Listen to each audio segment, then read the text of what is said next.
ठीक है, पहले तो समझते हैं कि ये मूव कहाँ से शुरू हुआ है। ये मूव शुरू हुआ है इस पॉइंट से, ठीक है। ये एग्जैक्टली पॉइंट था 370 का हाई मार के निफ्टी वापस रिटर्न कर गया, ठीक है। तो देखते हैं इसके पहले निफ्टी कर क्या रहा था। निफ्टी एक बॉक्स में घूम रहा था, मतलब you can consider accumulation phase और डिस्ट्रीब्यूशन, मतलब इस तरह के मूवमेंट को, इस तरह के पूरे फेज को हम एक्यूमुलेशन या डिस्ट्रीब्यूशन फेज बोलते हैं, ठीक है। तो अभी का रिसेंट मूव ये बता रहा है कि that was a distribution phase, ठीक है। मार्केट डिस्ट्रीब्यूशन फेज में था, मार्केट ने मैनिपुलेट किया इस हाई के ब्रेक को, इस पॉइंट के हाई को ब्रेक किया है। स्टॉप लॉस जो भी थे वो सारे हंट किए यहाँ पे, and market has shifted down, ठीक है। मार्केट शिफ्ट करके मार्केट स्ट्रक्चर भी ब्रेक कर चुका है, इस पॉइंट के लो को ब्रेक करके मार्केट स्ट्रक्चर शिफ्ट हो चुका है मार्केट में, ओके। अब मार्केट यहाँ पे क्या कर रहा है और कहाँ तक जा सकता है वो देखते हैं, ठीक है।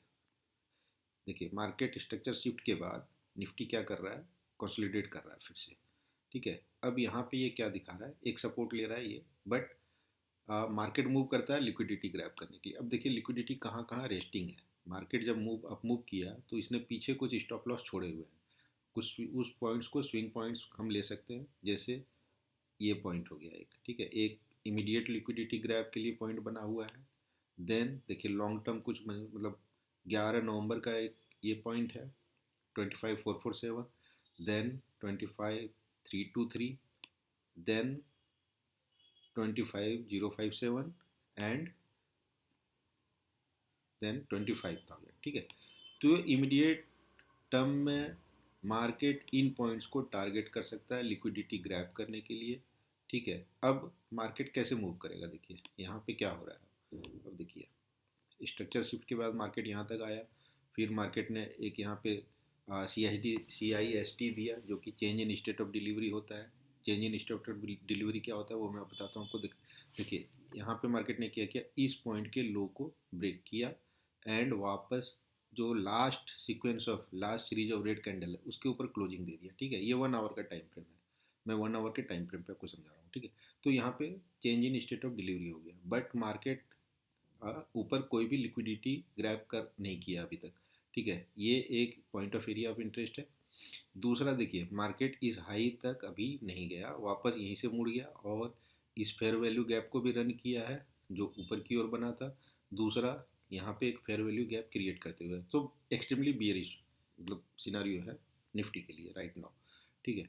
अब देखिए मार्केट यहाँ क्या कर सकता है, मार्केट ने इस हाई को ब्रेक किया है, तो अब यहाँ की लिक्विडिटी को ग्रैब करके वापस एक फेयर वैल्यू गैप बनाते हुए मार्केट यहाँ तक। अब मार्केट अगर इस लो के नीचे 1 आवर टाइम फ्रेम पे क्लोजिंग देता है 25,653, तो फिर market will come down to take all these lows, okay, mark my words, all these lows will be taken out in coming days। तो आप मार्केट पे बियरिश रहिए।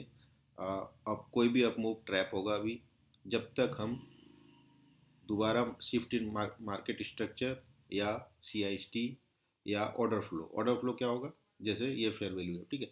दोबारा कोई फेयर वैल्यू गैप जब तक नहीं बनता है या CISD नहीं होता है, बुलिश CISD नहीं होता है, या बुलिश मार्केट स्ट्रक्चर शिफ्ट नहीं होता है, तब तक मार्केट तभी मूव करेगा जब तक वो लिक्विडिटी ग्रैब नहीं करता। मार्केट मूव ही करता है लिक्विडिटी ग्रैब करने के लिए, ओके। तो market is coming down to this points to take all this liquidities to hunt this stop losses that is placed at this points, ठीक है।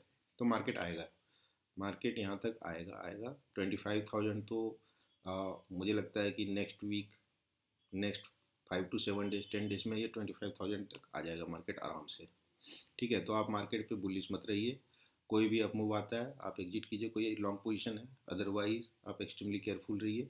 एंड बियरिश के लिए आप या तो बियरिश ऑर्डर फ्लो देखिए, या बियरिश CISD कर रहा है लोअर टाइम फ्रेम पे लाइक 15 मिनट्स पे, आप देख सकते हैं कि अगर कहीं पे वो स्टॉप लॉस हंट करके change in state of delivery कर रहा है तो वहाँ से आप शॉर्ट चले जाइए, छोटा सा स्टॉप लॉस बनेगा and market will definitely come to take all this points in coming day.